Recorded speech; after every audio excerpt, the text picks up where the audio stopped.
Okay, so we're out here on the patio this evening, and we're just going to take a couple measurements and make some observations. These are our Rosa hibiscus plants in these two pots, along with a few other planted flowers.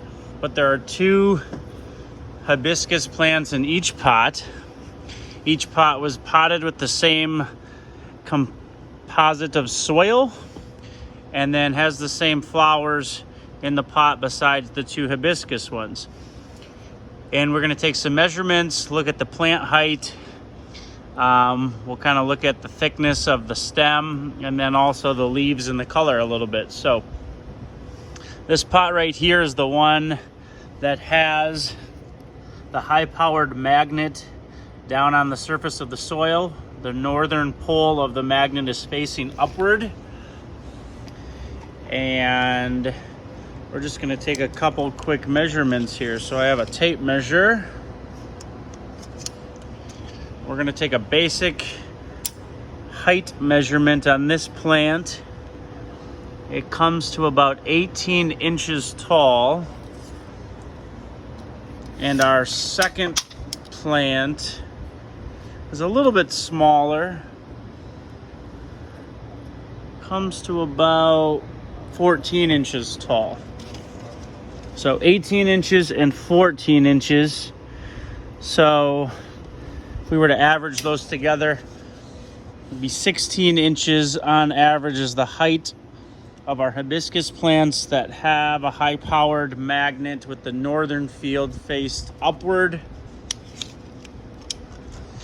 And now let's measure our two plants that do not have a magnet. So this one's about 15 inches tall. Definitely doesn't have as many. I take that back.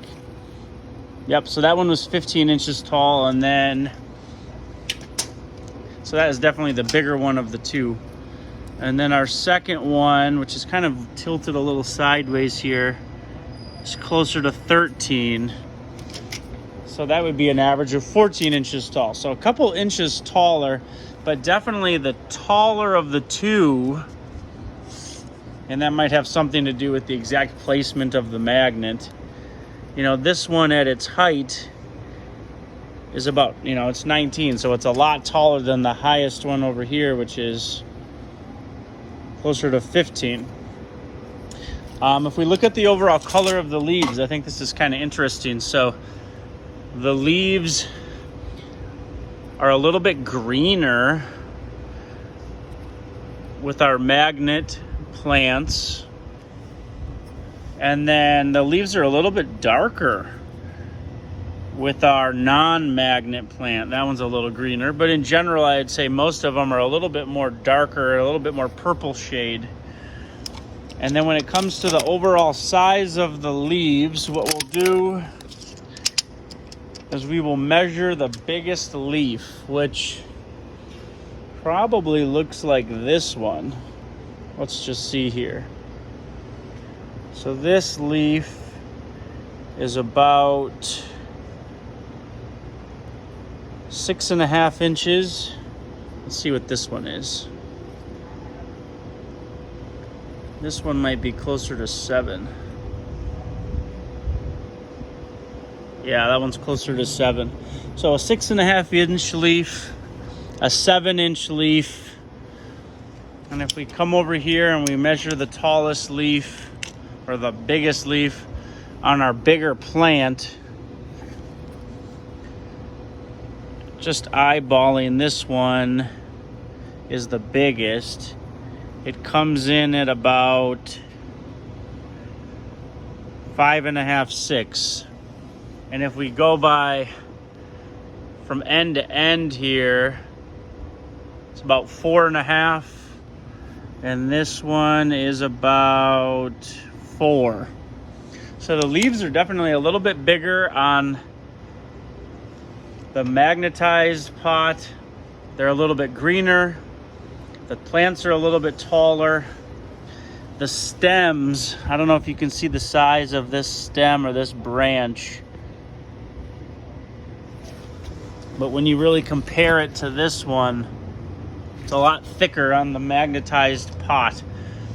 So far it looks like the growth is slowly getting to be a little bit of a factor here. We'll see as the plant matures more into the summer if it affects flowering and the size of the flowering and possibly the number of flowers. But just an update on our hibiscus experiment. We still have our redwood experiment going right here. Here's our 2 redwood trees. I actually took measurements on these 2 guys yesterday, and the magnetized redwoods are a little bit taller. The rate of growth on the height of the plant is very similar still though, so I would say that the jury is still out a little bit, but we will continue to monitor. So other than that, things are looking good on the patio. Everything's green. We do have some tomatoes coming out.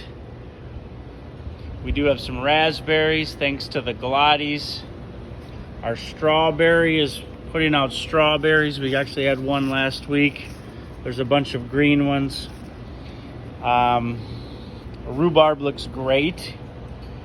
All of our dahlias have been topped, so we're getting double shoots out now, so we'll get double the flowers. Our bee balms are looking very strong, and our golden raspberries taste amazing. So if you're ever in the area, stop by.